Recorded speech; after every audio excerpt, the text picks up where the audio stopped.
મિત્રો, આપણા એક ખેડૂત મિત્રને ઇન્ડિયા ગ્રો પ્રોડક્ટમાં સારું રિઝલ્ટ મળ્યું છે. એ ખેડૂતે ભૂવસ્ત્ર અને ગ્રો મેજિક વાપર્યું છે. તો આપણે એમના મોઢેથી સાંભળીએ. તમારું નામ શું? રમણભાઈ ભીખાભાઈ ખાંટ. ગામ કયું? વડાલી. તાલુકો કયો લાગે? વડાલી. તમે તમારા ખેતરમાં શું વાવ્યું છે? પ્લોટ કર્યો છે. પ્લોટ કરે છે. એમાં શું કયું ખાતર વાપર્યું તમે? ઓર્ગેનિક ખાતર વાપર્યું. ઓર્ગેનિક વાપર્યું છે. તો ઓર્ગેનિક ખાતર વાપર્યા પછી તમને કેવું રિઝલ્ટ દેખાય છે? રિઝલ્ટ સારામાં સારું રિઝલ્ટ મળ્યું છે. સારામાં સારું રિઝલ્ટ મળ્યું. એનો બેસાર કેવો છે? બેસાર એકદમ જોરદાર બેસાર છે. આપ જોઈ શકો છો. એક છોડ ઉપર કેરીઓ કેટલી હશે? ફૂલ અને કેરીઓ બધી અંદાજે ચાલુ કરીએ 15 દિવસ થયા છે, પણ અંદાજે 30 થી 35 કેરી છે. 15 દિવસમાં એવું સારામાં સારું રિઝલ્ટ મળેલું છે. એમાં કોઈ મોલો મચ્છી કોઈ રોગ આવ્યો હોય એવું? કોઈ રોગ નહીં. કોઈ રોગ નથી. અને છંટકાવ એક જ દવાનો એક જ વખત કર્યો છે. એ 15 દિવસ ઉપર થવા આવ્યા.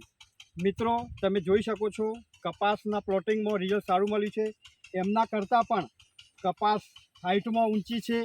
અને બાજુના ખેતરમાં શું આવ્યું છે? એમાં પ્લોટ જ છે.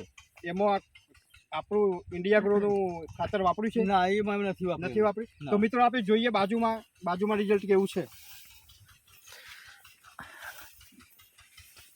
આ રમણભાઈનું ખેતર છે, જેમાં આપણું ભૂવસ્ત્ર અને ગ્રો મેજિક વાપરેલું છે. એક જ દિવસે વાવણી થયેલી છે ખેતરમાં. બરાબર, અહીંયા યુરિયા અને ડીએપીનો વપરાશ કરેલો છે. તમે જોઈ શકો છો મિત્રો. તમે જોઈ શકો છો રમણભાઈની ખેતરની બાજુમાં જ એમના ભાઈનું ખેતર છે. એમાં ઇન્ડિયા ગ્રો અને ગ્રો મેજિક વાપર્યું નથી. એનું રિઝલ્ટ તમે જોઈ શકો છો.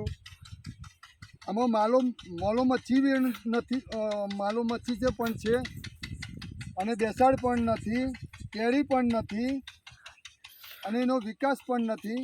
અને ત્યાં જેટલી હાઇટ વધી હતી બરાબર, એટલી હાઇટ અહીંયા નથી. જોઈ શકો છો એમના લગભગ કમર સુધી છોડનો હાઇટ વધી છે. બરાબર, એ જ જગ્યાએ એમના ખેતરમાં વાત કરીએ તો સાહેબ તમે દૂરથી પણ જોઈ શકો છો કે એમના હાઇટ કરતાં બી વધારે એમની કપાસની હાઇટ વધી હતી. અને એવો બેસાર હતો, એવો સારામાં સારું એવું રિઝલ્ટ મળેલું છે ભૂવસ્ત્રનું. બરાબર, અને એ જ જગ્યાએ તમે આ બીજા ખેતરમાં જોઈ શકો છો, એમના ભાઈના ખેતરમાં એવો રિઝલ્ટ મળેલો નથી યુરિયા અને ડીએપી નાખવાથી. બરાબર, બીજા નાના મોટા છોડ પણ બળી ગયા છે. બરાબર, એ સિવાય જોઈ શકો છો સાહેબ આપણું ભૂવસ્ત્રનું કમાલ અને ગ્રો મેજિકનું એડવાન્સનું કમાલ. બરાબર, અહીંયા આપણા જોઈ શકો છો. તો રમણભાઈ સાહેબ, તમારું શું કહેવું થાય છે આપણું ભૂવસ્ત્ર ખાતર અને ગ્રો મેજિક એડવાન્સ વિશે? ખેડૂતોને ખરેખર વાપરવું જોઈએ. બરાબર, અમારું રિઝલ્ટ સારામાં સારું રિઝલ્ટ છે. બરાબર, અને વિકાસ સારામાં સારો થાય. બીજા ખેડૂતોને શું કહેવા માંગો છો? ખેડૂતો વાપરે તો સારામાં સારી વસ્તુ છે.